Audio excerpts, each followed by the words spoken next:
Okay, what is the best traffic type?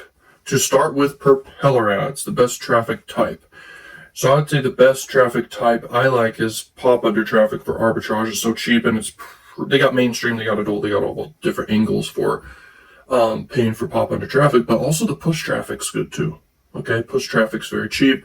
It could be very quality notification traffic, basically. There's a lot of good placements and traffic types. Ultimately, there's specific targeting, so we can go in and say what's quality or not, but obviously tier one countries quality, but it just comes down to what offer are you promoting, what is its vertical, run tests, and what are your ads. Like, if you have to make the ads, then you got to be good at psychology and persuasion. You got to actually make it persuasive. That is a massively important skill.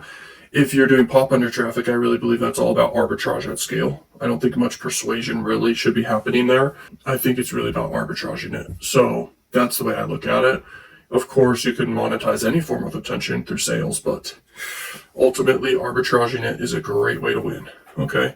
I got lucky discovering the golden ticket method, as I like to call it. I got lucky with that. It was like a shower thought, a discovery I had. So then I tested it and it worked. And I've been able to do it every single week because it just works. You're arbitraging. You pay for it. You send a high CPM YouTube videos you're cycling through. And now that you do have to have a bridge page in between that's a redirect page, basically, but you can make that be a blog page that has a bunch of AdSense, like ads that you get paid for the impressions on. And you make a whole blog that kind of replicates the video you're pushing people to. You have a 1 second or so redirect and then sends people to the freaking video that you're monetizing with. And if you're really smart, you can also have that video sell people on some affiliate offer, and then you earn extra money here and there over time for people actually converting through that, hopefully, okay, when you get a lot of volume. But that's like extra money on the top. But anyway.